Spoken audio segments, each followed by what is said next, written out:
Dalam pengendalian resistensi antimikroba ini, upaya apa yang dilakukan di rumah sakit ini ya Bu ya? Di RSUD Artinoto Puro Sidoarjo ini ada upaya untuk mengendalikan resistensi. Salah satunya dengan dibentuknya tim program pengendalian resistensi antimikroba atau tim PPRA yang mempunyai program-program penggunaan antibiotika yang bijak.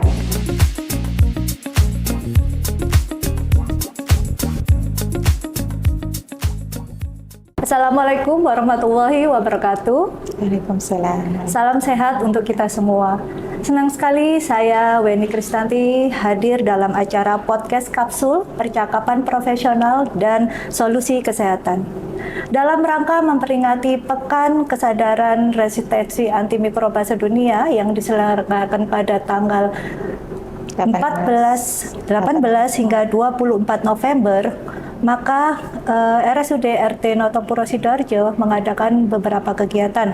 Di antaranya yaitu podcast kapsul dengan tema Dagu Sibu Antibiotik, kemudian ada taksi Tanyakan si Ahli dengan materi antibiotik pada anak yang akan diberikan oleh Dr. Bagus spesialis anak, kemudian ada deklarasi penggunaan antibiotik bijak oleh tenaga kesehatan RSUD RT Noto Puro Sidoarjo, lalu ada webinar tentang resistensi antimikroba yang akan diberikan oleh berbagai multidisiplin profesi. Dan yang terakhir ada penyuluhan tentang antibiotik yang bijak. Seperti dijelaskan di awal bahwa tema podcast kita kali ini adalah Dagu Sibu Antibiotik, dan sebagai narasumber pada perbincangan kali ini telah hadir di ruangan ini yaitu Ibu Apoteker Gugus Firianti SPAM MFAM. Beliau adalah Kepala Instalasi Farmasi dan anggota tim PPRA RSUD RT Noto Puro Sidoarjo. Selamat pagi Bu. Selamat pagi Mbak Weni. Selamat pagi.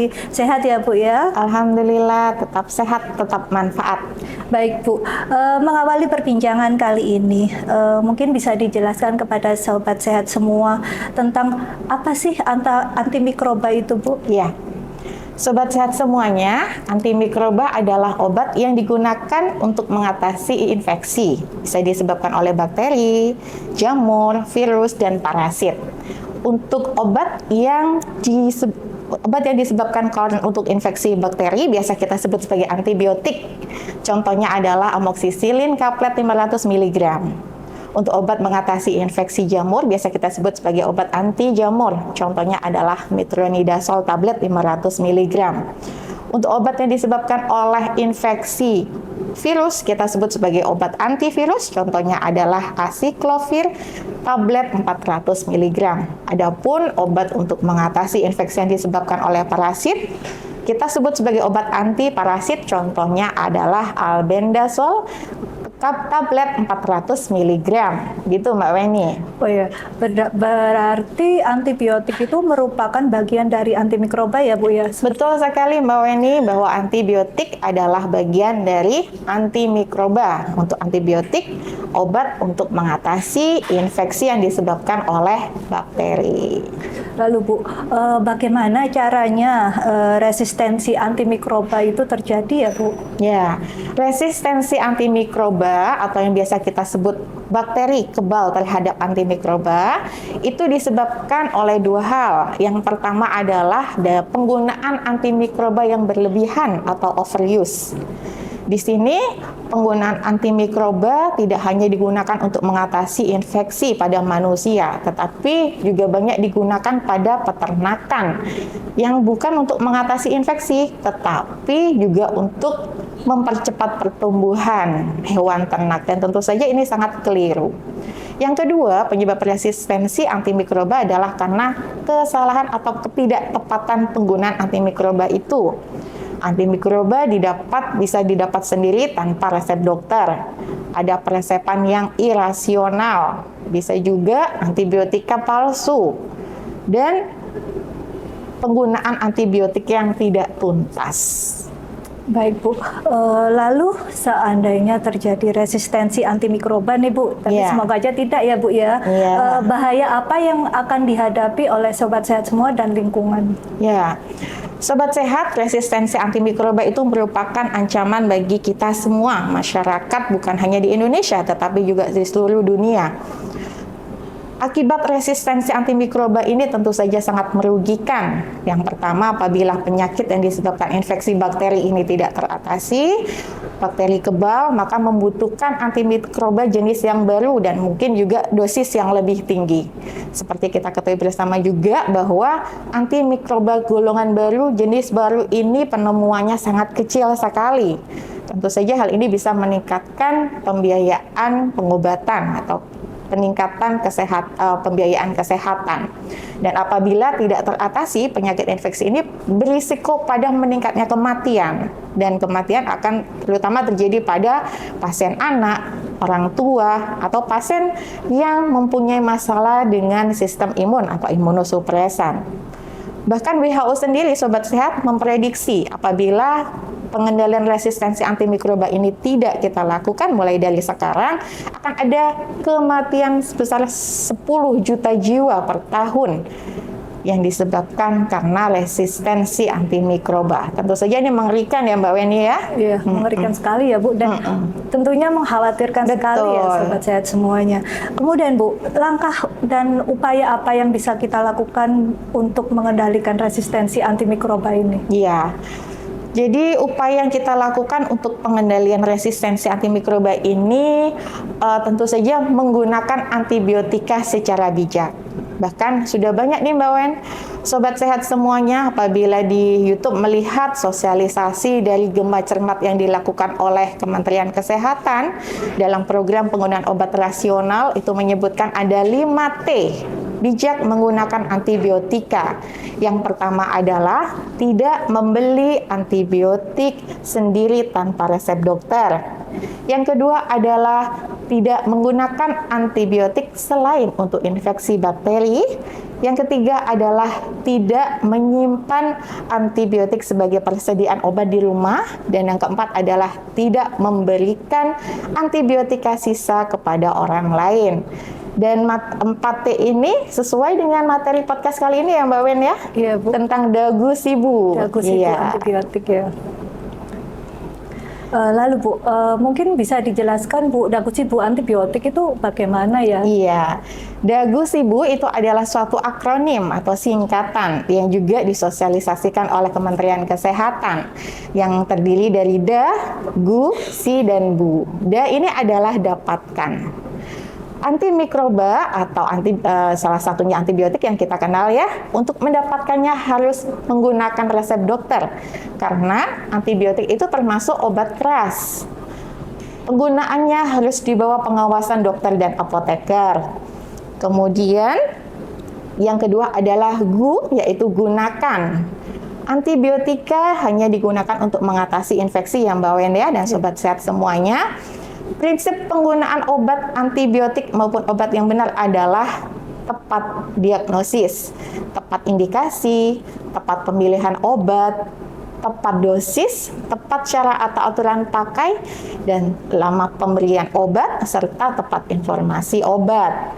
Untuk penggunaan antibiotik harus tepat dosis nih Mbak Wen. Tepat frekuensi. Ada obat antibiotik yang mungkin diminum sehari 2 kali, maka untuk frekuensi minum obatnya akan lebih efektif bila diminum tiap 12 jam. Ada antibiotik yang diminum sehari 3 kali, maka untuk frekuensinya harus diminumnya tiap 8 jam. Dan yang terakhir adalah harus tepat lama pemberian. Obat antibiotika mempunyai lama pemberian tertentu, minimal 3 hari Sobat Sehat. Kalau ada yang lebih dari 3 hari itu sesuai dengan petunjuk dokter tingkat infeksi yang dialami oleh pasien. Yang jelas antibiotika tidak boleh dihentikan sendiri tanpa sepengetahuan dokter.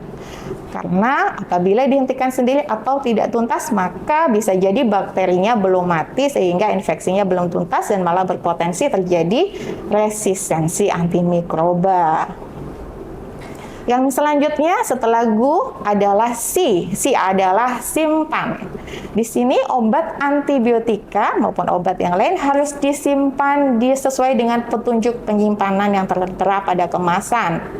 Ada obat yang disimpan di suhu kamar, itu artinya harus disimpan di suhu di antara 15 derajat Celcius sampai di bawah 30 derajat Celcius. Disimpannya di tempat yang kering, tidak lembab, tidak terkena sinar matahari langsung, dan harus jauh dari jangkauan anak-anak. Ada juga antibiotika yang disimpan di suhu lemari es. Itu artinya disimpannya di suhu 2 sampai 8 derajat Celcius, bukan di freezer ya sobat sehat ya. Dan penyimpanan obat maupun antibiotika ini sebaiknya tidak melepas etiket aturan pakainya, karena di situ ada informasi terkait identitas pasiennya, aturan nama obat dan aturan pakainya, termasuk tanggal mendapatkan obat dan tanggal kadaluarsa obat itu.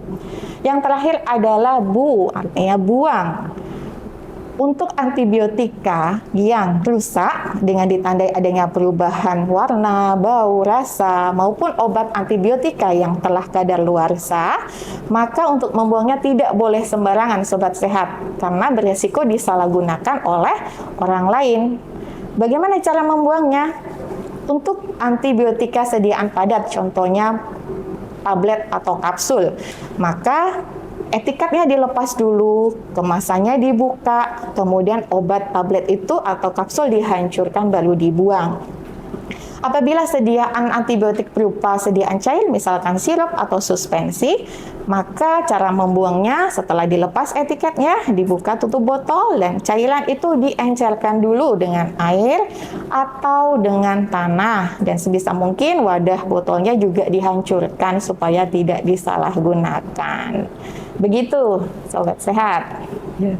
Baik Bu, tadi sudah diterangkan 4T ya Bu ya. Yang T yang kelima apa ya Bu ya? Oh iya, terima kasih diingatkan Mbak Weni. Jadi T yang kelima itu juga tak kalah penting Mbak Wen, yaitu tanyakan kepada apoteker terkait informasi obat atau antibiotik itu.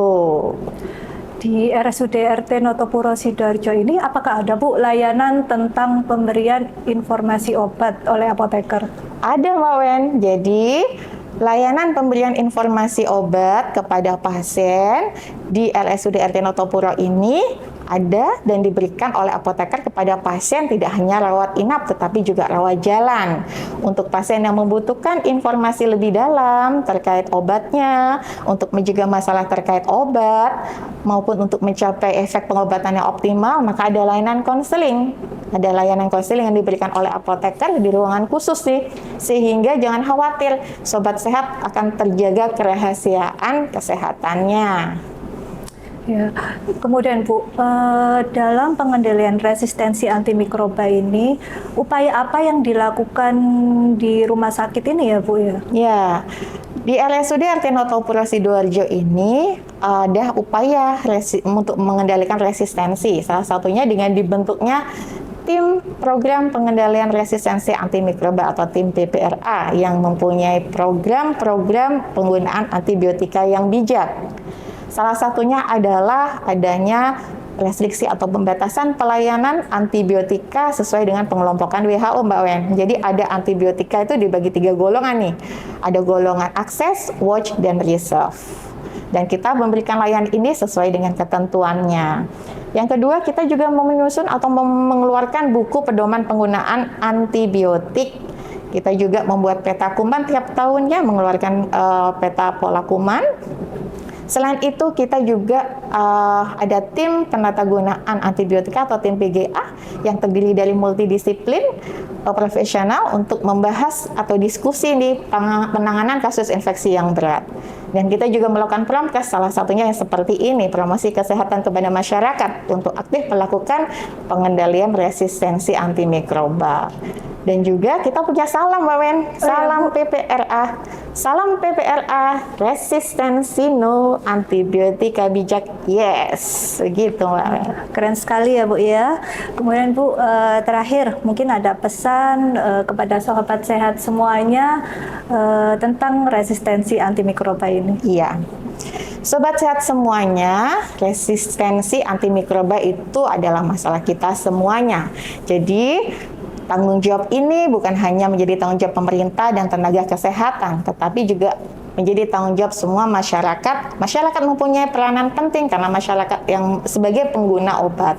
Maka kita semuanya harus menggunakan antibiotika secara bijak untuk mengendalikan resistensi antimikroba. Baik Bu, seru sekali ya Bu Gugus pembicaraan kali ini. Namun karena keterbatasan waktu, podcastnya harus segera berakhir. Sobat sehat semua, jangan lupa untuk info terkait info layanan kesehatan bisa lihat di media sosial kita, yaitu YouTube dan Spotify RSUD RT Notopuro Sidoarjo. Mohon izin kita pamit kali ini, kita tutup dengan salam PPRA ya Bu ya. Boleh, Mami. Salam PPRA, resistensi no, antibiotika bijak, yes. Wassalamualaikum warahmatullahi wabarakatuh. Waalaikumsalam warahmatullahi wabarakatuh.